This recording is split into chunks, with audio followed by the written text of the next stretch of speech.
I remember one time I interviewed this lady, and she actually did not have the qualifications we were really looking for. But the confidence in this lady that she could be able to do this job was just amazing. She did not speak from a place of, I don't know what to do.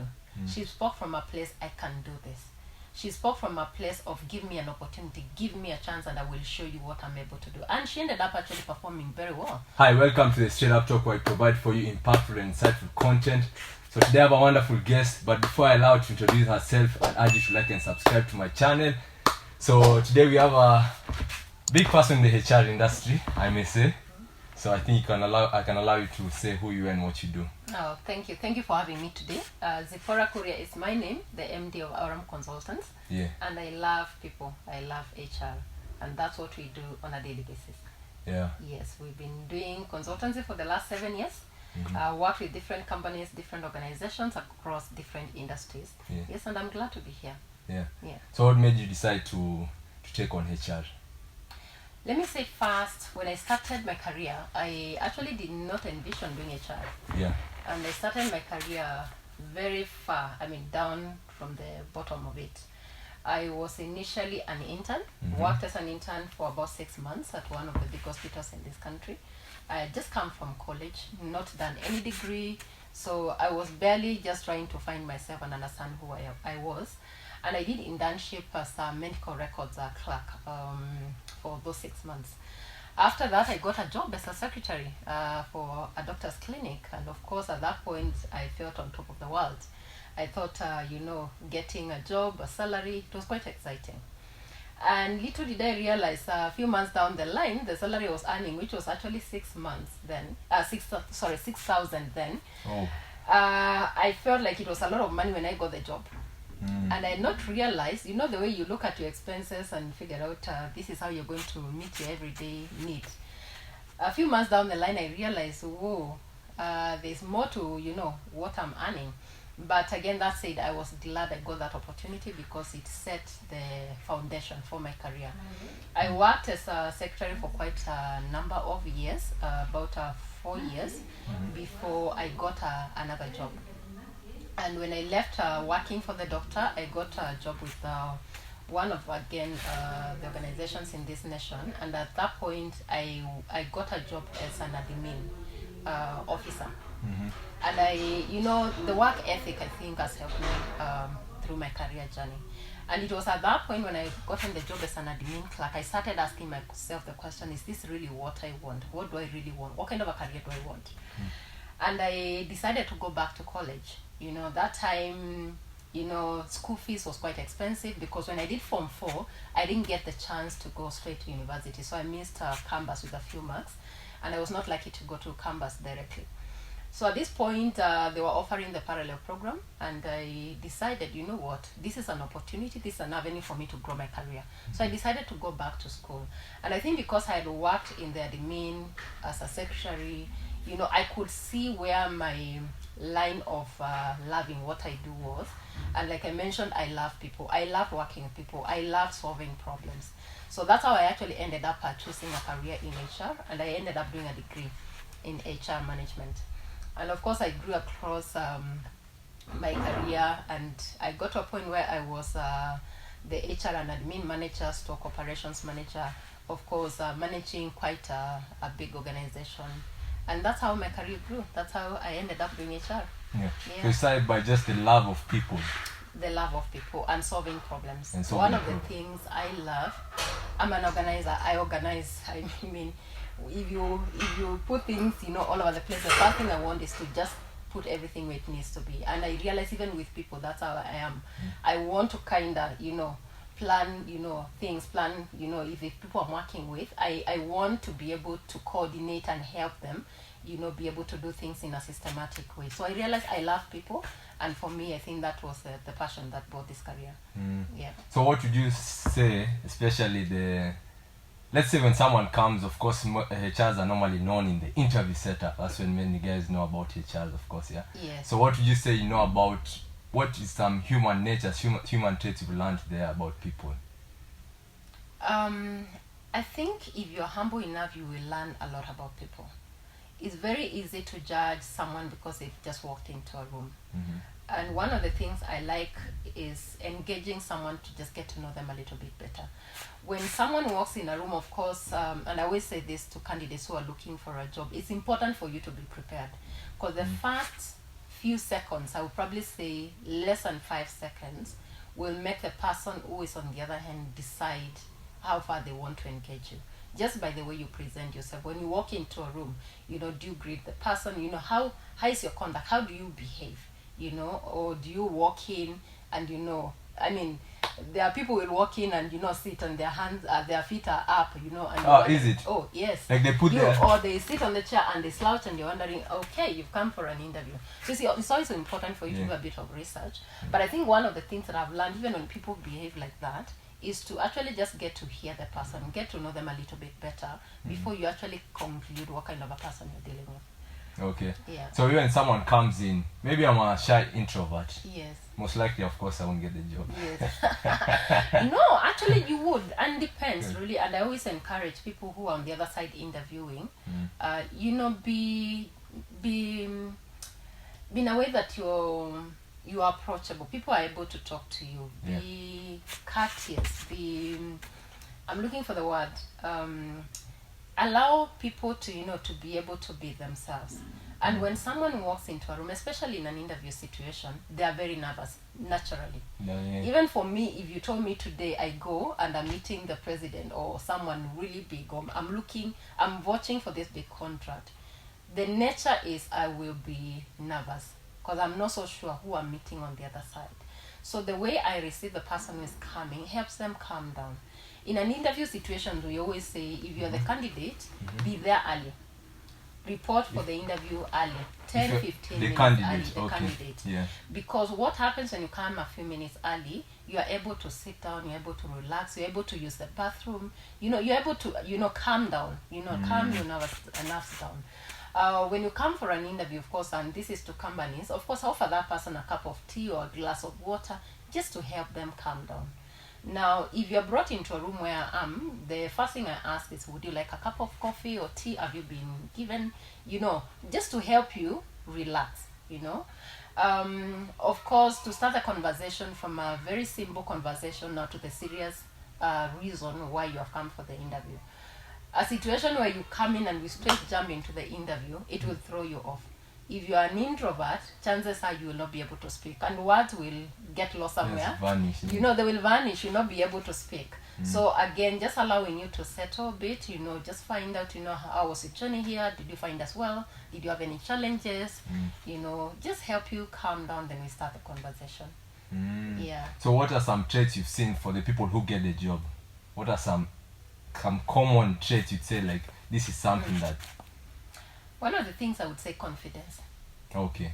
Because you can show up for an interview and really you don't really have what it takes. But the confidence you have can actually land your job. I remember one time I interviewed this lady and she actually did not have the qualifications we were really looking for. But the confidence in this lady that she could be able to do this job was just amazing.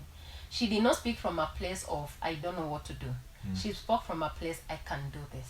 She spoke from a place of, give me an opportunity, give me a chance, and I will show you what I'm able to do. And she ended up actually performing very well. Initially, the first few days, you have engaged them and you're wondering, did we make the right call here? But that confidence of, I'm willing to learn, I think can take you places. The other thing I've seen with candidates who get the opportunity is research a bit about the job. Get to know what are you interviewing for. Don't show up and you're so blank. Don't show up and you're so blank about the company you're interviewing for. Because when you're being invited, you have an opportunity to, clarify, which company am I interviewing for, and especially if you're going for an interview with a consultant. If you're going for an interview with a company, then research about that company. Get to know a little bit about them. Because chances are they will ask you about their company. What do you know about our company? So that confidence, getting to understand about, the company, getting to understand your value, why you think you are the most qualified person for this job is also very critical. Because remember, you're selling your skills. You've gone to school, you've gotten your certificates, that alone will not land your job. So you need to be able to tell me what value are you bringing to the table. Because you might be 10 of you, having the same qualifications. And remember, when you come to an interview table, you've already done very well, and there's potential, and we think we can work with you. Now, what is remaining is for you to tell us, what are you bringing on board? What is the value you're going to add to the business, or the other candidates may not be able to add? And I think that is what we learned here on a job.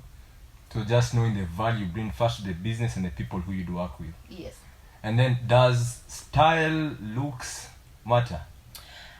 It does. Okay, again, researching about the company is important. If you're going for an interview in a corporate setup, might not be the same as when you are in the social media kind of company. Yeah. I've seen companies who are in the social media aspect, you know, people go to the office with ragged jeans, with t-shirts and all this kind of a thing. And that's why it's important for you to research. However, if you're not so sure, your best safety net is for you to be dressed formal in a simple way. Don't complicate your life. I've seen, and now I'm seeing it both sides. It's not just the ladies. Before, it was the ladies who would really complicate things. Yeah. Don't wear something that would make you so uncomfortable when you're sitting. You keep on pulling your dress because you're not comfortable, and that takes the confidence away. Don't apply too much makeup or too much perfume, you know, because you might find some people are allergic. You know, imagine you you go into an interview room and your perfume is so strong, the people there start sneezing. You know, what would happen in that scenario? Chances are they might not give you the opportunity they need to give you. Of course, don't show up smelling sweat. Yeah. Or with your hair that is unkempt, because the outlook also matters. If you're coming for an interview, for instance, as an HR, I would of course expect you to be dressed the best way you know how. You know, dress formal, choose simple colors. Don't use complicated colors. Don't come, you know, like the guys in the comedy, you know, you come in, you have a red shirt, you have a yellow trouser, you know, don't upset the balance. Just choose a simple wear and be formal as much as you can. And I think that way is a safety net, because even if the work environment, there's a certain way they dress, then you will be inducted into their way of dressing. But that first appearance, I think, is very important. Very important. Yes. So guys, try as much as possible to be casual. I'm seeing it a lot. Yeah. The other day I was in the office and one of my colleagues was doing interviews, and I kept on looking, because from my office I could see the guys who were coming in, and at some point I wondered, are these guys seriously coming for an interview? Because someone has shown up and they have a t-shirt, and I'm like, okay, we're actually interviewing for a position of an IT and a cashier. And I thought, even if the career states you put on like that, you see that first impression in a t-shirt. So the first question is, are you really serious about this opportunity you're looking for? Because that also tells the kind of a person you are. The way you appear casual in the way you dress, it would also reflect in terms of the way you work, the way you take matters. If I'm seeing casualness in your appearance, then the questions will be, is that the same way you're going to conduct business when it comes to the work environment? So again, I think it's safe for you to dress in a formal way. At least prepare yourself a little bit. It's not too much to ask, you know. I remember my first interview, I didn't even have a suit. No, I didn't borrow, but one of my relatives actually bought me a suit, you know, and I looked my best. It was the first suit I had, and I looked my best, because you have to prepare for it. Remember, you have one chance to get this opportunity. If you miss it, you have to go back and start applying again to get another chance. And it's always not a guarantee that you will get another opportunity. Yeah. So you'd rather borrow, do whatever it takes. Do whatever it takes. Ask Shave your your dad hair. to give you a shirt, ask them to give you a tie, whatever you need to do, just look nice. Don't show up in jeans, don't show up in a t-shirt. It just reflects badly on you. Yeah. Because imagine you showing up in an interview setup, you're in jeans and a t-shirt, and the people interviewing you, they are all dressed very formally. And that's why I said again, researching about the company you're going to work for is very important. Sometimes it doesn't hurt asking the person who has invited you for the interview, what is the dress code? Ask. Because there's nothing wrong with it. And it's better to ask than not to ask and show up and you miss out an opportunity because of your appearance. For sure. So there are people who go to interviews with a kind of aggressive way, like they tell, like they won't answer a question. Maybe that is that normally a turn off. It is, and sometimes people will fail to respond I'm not so sure whether it's from an aggressive perspective, but when they've not researched. Oh. Because if you ask me a question, if I don't know, the best thing to say is, this is my thought about this, but I think I need to research a little bit. I'm not sure whether this is the accurate position, but I can research more about it. I think the worst place you can be is to be asked a question and go mum. Because what happens, actually, it brings the conversation to an end. Because the other person also doesn't know how to respond to you. Or they might move to another question, which you still will probably not be able to respond to. Then what happens? It just finishes that conversation completely. So, again, don't be in a situation where you ask a question and you don't respond to it. Again, also, don't be the kind of a person who goes to an interview and you think probably you know better, and you start a situation where you're arguing with the person interviewing you.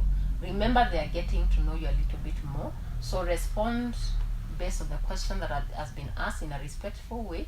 If you don't know, you can probably just simply say, I honestly have not dealt with this, but I would do a research about that. You know, don't go mum. That's the worst thing you can do. So look like you'd want to learn. You would want to learn, yes. Okay, so what are now the icks? I mean, what are the things that you've seen, traits that you've said like no? I know you said about body posture, someone coming like. So what are some of the things you'd say that many of us young guys come with? Coming for an interview and you look disinterested. Okay. So you're here but you're not here. Or coming for an interview and your phone is on. So in the midst of a conversation, your phone rings. Then you decide to either pick it, and I've seen these situations. Okay. You pick it and tell the other person, I'm in a meeting, I'll call you. Or you allow the phone to keep on ringing and you're distracting, the whole process of a meeting. So I think those are a few things that are no. The simple basic rules that should be common sense. If you're going to run an interview, before you go in, switch off your phone. Sometimes you can put it on vibration, but that vibration is so loud, it still distracts the meeting. It's just going to be probably 30 minutes, an hour. Switch it off. You can always return calls. The other thing that I think is also not acceptable is to come into a meeting, then cross your arms like this in an interview setup. Oh. Because what happens, body language. You are basically closing yourself off. It's like you don't want to have this conversation. So again, don't fold your hands. Don't make faces when you're having a conversation. Is it like smiling, whatever? No, you can smile. But there are people you're talking to and they're making very weird kind of faces. So don't make funny faces, that will put off the person who is having a conversation with you. What is the other thing that I would think is a no-no? So, but let me go back a bit to body language. Body language. Yes. How am I seated? Like upright, chest up, or something? Yes, like that. Yes. Is So this, again, avoid crossing your legs. Avoid. Okay, no crossing. Like this. Don't- How is this? No, don't cross your legs, because you see, this is not a conversation that you're having with your peer. Okay. It's a formal official conversation we are having here. You want to present your best manners. You can, be able to present. Don't how do I put it? Don't do those things that are put off to the person you're having a conversation with. Be as formal as you're able to be. Don't interrupt when they are talking. Allow them to ask a question, then respond to the question. If you're not clear about the same, say, can you kindly repeat what you asked? I don't think I understood your question, or can you rephrase it in a nice way, okay? Don't just say, I didn't understand your question. Say, kindly, could you rephrase your question? I didn't understand what you're asking. Or you ask in a kind way. In a kind way, yes. So let me say, hands on the table maybe, instead of. Yes, hands on the table. It's more like a date. So how you're told on dates. Because you are probably in a boardroom. So if you're in a boardroom, of course, your hands needs to be somewhere where they can be seen. Don't fiddle with your fingers. Don't look like you're disinterested. The other thing I see in interviews, when you're coming for an interview, please buy a folder and look organized. That is something else we also look out for. Okay. You show up with to an interview, you're supposed to bring your documents, and they're in some brown envelope. You remove them, they're all over the place. You don't even know how they are arranged. So again, put them in a folder that is organized in a nice manner, that even if you're asked for a document, it's very easy for you to pull it out. Or when you give it to the interviewer, they're able to actually look through your documents, and it's very well organized. So again, just avoid those small things or small mistakes that would make you lose an opportunity. But there are times we overlook some of those things and look at the kind of a person you are. We are looking at, do you have a good character? Is this job your passion, what we would call calling? Do you have, are you able to fit into our culture? When we look at, just your interaction with us, are you able to fit into the culture of this organization? So we are looking out for a lot of things, even as we are having this conversation. Remember, sometimes when we are having a conversation, I can pick out a lot of things that you have not said, but I'm picking that from just having a conversation with you.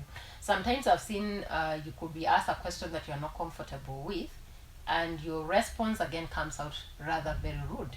So if it's a question you're not comfortable with, you can say, I am not comfortable with this question, if you allow me not to respond to it, or find a simpler way of responding to that question. Yeah. And all that comes with preparation. It comes with preparation. You cannot show up for an interview without preparing. It's like doing an exam. Again, because I've seen, again, situations where people get coached to do interviews. What happens when you get coached and you're basically answering questions from a textbook perspective? What happens when you get the job? Chances are you might struggle. You might not be able to actually handle the responsibility. So yes, prepare. Just get to understand, how do I behave in an interview? What do I carry? What is expected? When they ask this kind of a question, what are they looking for? When they ask, my value, what are they really looking for? Then relate that to who you are and what you've been able to achieve. When having a conversation in interviews, it's important for you to actually relate with examples. Relate with, something you have done or something you have experienced, so that it's personalized. It's not a textbook kind of interview responses you're giving. Yeah. It's like also telling a story, but with the answer that you are giving. Yes. So now, coming back to you, which I like what you've shared about for young guys out there. How did you become now? This is the last one. So how did you become the leader in your industry?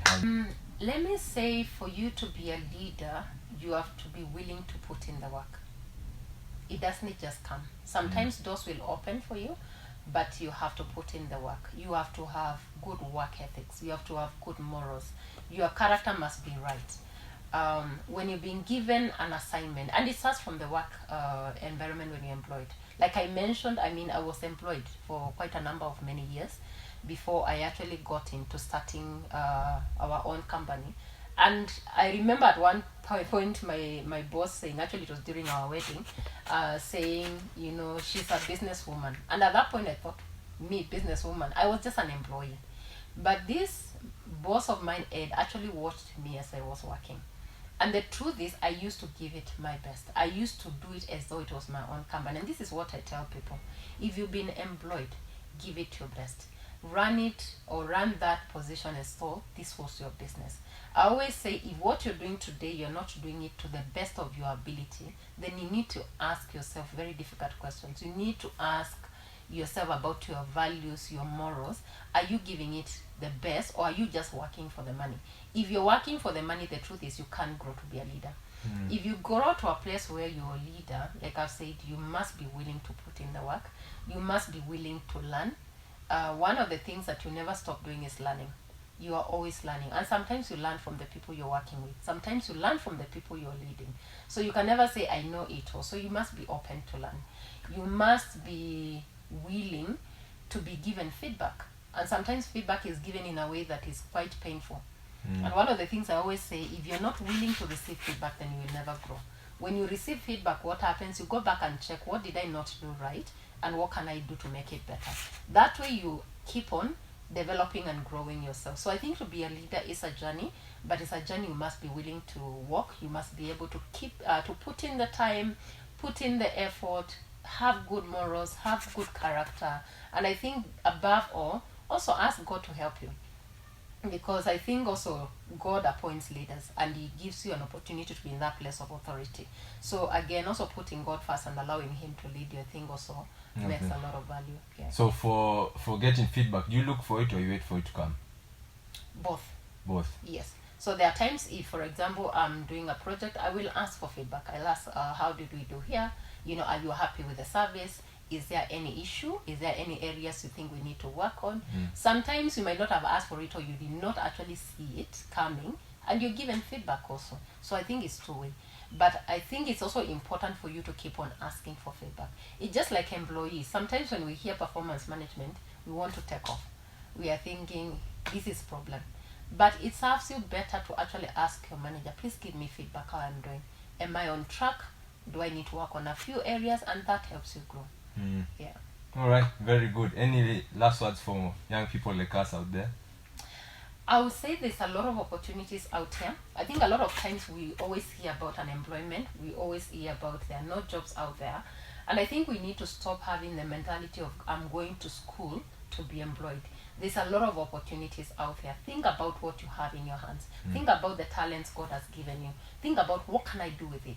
And assuming that you're the kind of a person who thinks I can only make it because I'm employed, then don't sit back and do nothing. Let me tell you, the only aggressive people are the ones who get the opportunity.